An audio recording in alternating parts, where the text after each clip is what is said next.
You know what? It's very topical right now. Everyone's talking about the murder rates in London right now surpassing New York. And, a lot of people recognize that what we're talking about are predominantly young black males. There's a woman involved, of course. But yeah, people are scratching their heads or saying, well, we need more policing. But of course, that often isn't really the answer. The police aren't welcoming those kind of interventions often. Or people are kind of saying, well, what is it? What's it with the young people out there selling weed? Whatever it is. I just want to put my little contribution into this arena and kind of think about three main M words. First of all, it's money. One of the things that motivates people to go out and sell whatever they're selling is money. And of course, once you get involved in moving merchandise around, one of the inevitable consequences is that someone's going to need to protect their territory or to protect their merchandise. It goes without saying in it. And I guess one of the things is we're all implicit. I'm not a smoker, but if you kind of, I don't know, you smoke weed or you take substances, there's a trade which is going to be supported by the kind of average citizen who does that.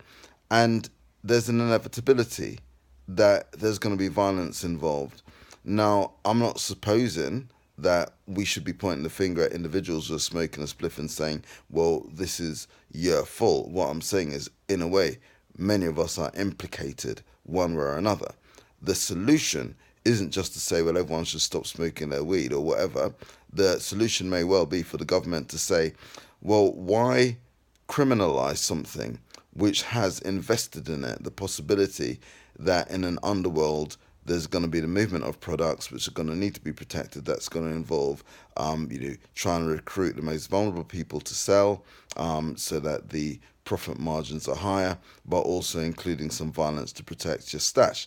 It's like, why maintain a system like that when we know that chemicals like alcohol is widely available, highly toxic, and weed, including the kind of oils that kind of come from the plant, offer so many beneficial aspects, but for some reason that's criminalized. And as I say, I'm speaking as a man who's never smoked a spliff in his life.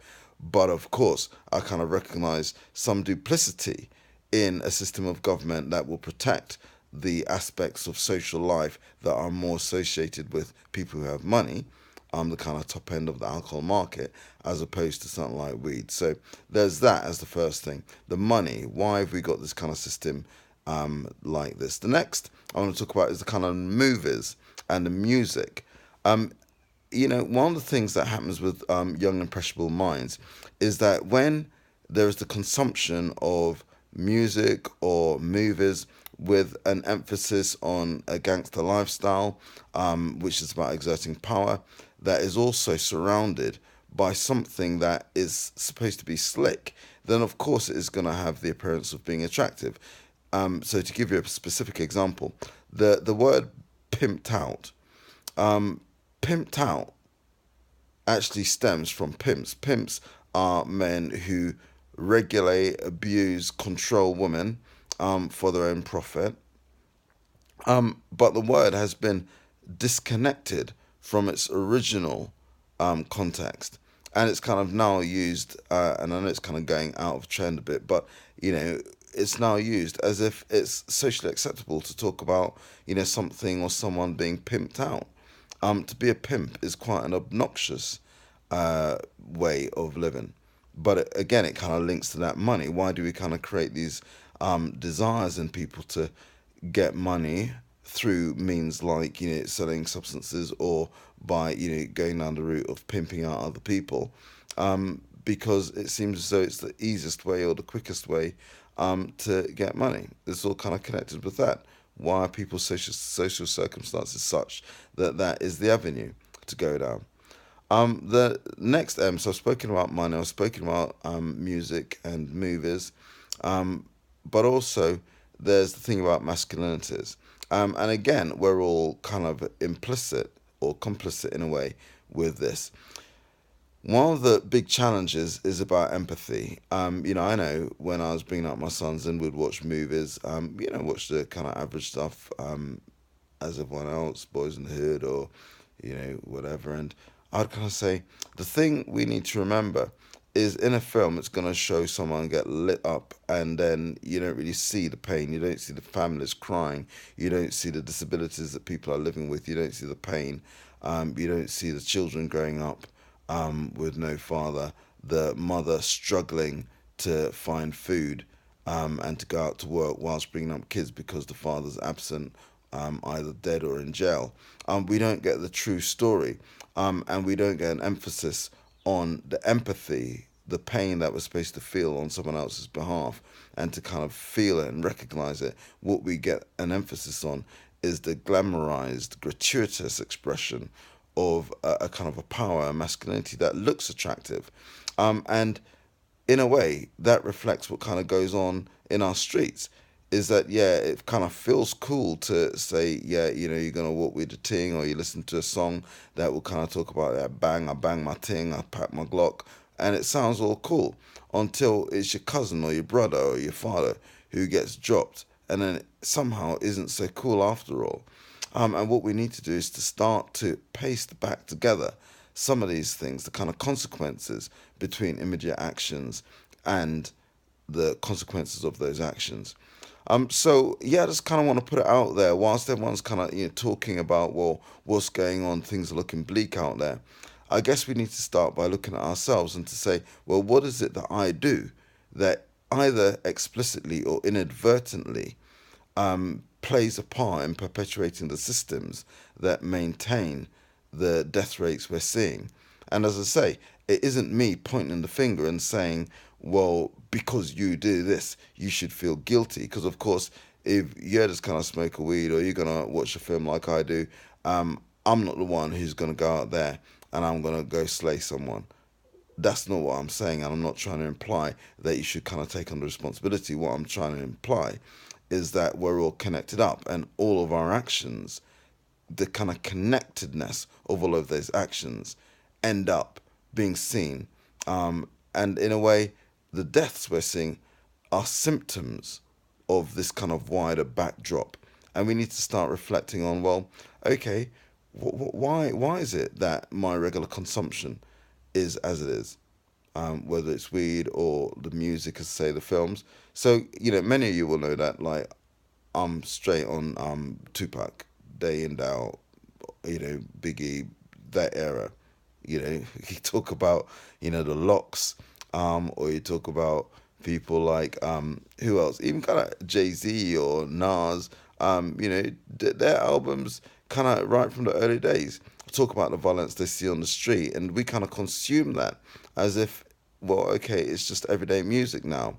But those kind of harsh realities consumed day in, day out desensitize us to the reality, as I say, the consequences. So that's why I say I put my hands up. We're all kind of involved in the system that perpetuates the normal, the kind of making things appear normal when we need to be more critical. So I just want to put this out there to kind of get us thinking a bit more critically about what we can do. I guess if you say, H, what are you saying then? I should stop smoking weed, or I should stop watching those kind of films I enjoy, or are you saying I should stop listening to my Tupac and my Biggie, or listening to Shook One, bad tune? Like, what are you saying? And I'm not saying we should stop doing that. What I'm saying is we should start having conversations a lot more openly about, well, why is it that the music industry fuels that kind of music and has created an appetite for that kind of music? Let's start to kind of be more critical. It's a bit like with fast food and junk food. You can kind of say to individuals, why are you eating that kind of stuff? But of course, the industry puts in sugar and salt and particular ingredients to appeal to the human palate. It's done deliberately. So then people kind of start to think this is the taste I like.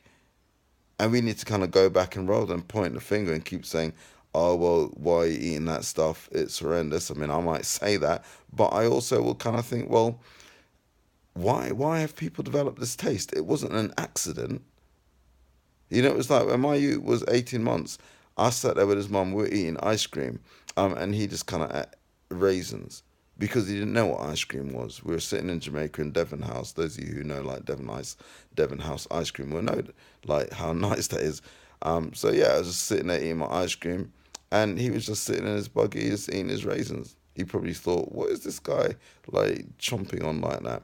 He didn't know what it was. It was not an issue because he hadn't developed a taste for that. That is a metaphor for life.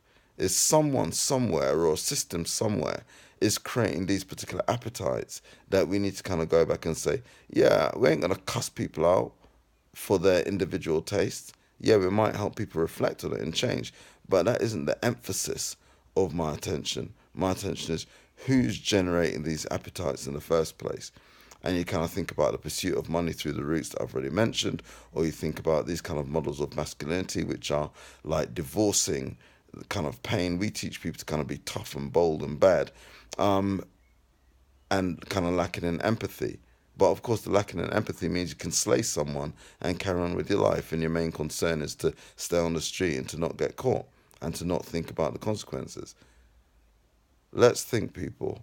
Let's think beyond just throwing our hands in the air, pointing to systems of government in a divorced way. Let's kind of look at what we can do. So, as I say, what can we do? Start to critique, start to question, start to look at the systems. Who's creating these appetites? Who's creating the circumstances with substances being illegal, that then fuels the kind of things we're seeing on the streets? And then start to speak out and do it collectively. If one by one we just keep going, oh, well, yeah, why is this happening? And we huff and puff in our homes, we're going to be stuck. But we need to find ways to speak collectively about these things. That's all I really want to say. Too long already, bucking up 12 minutes. So I hope this stimulated some conversations where you're at.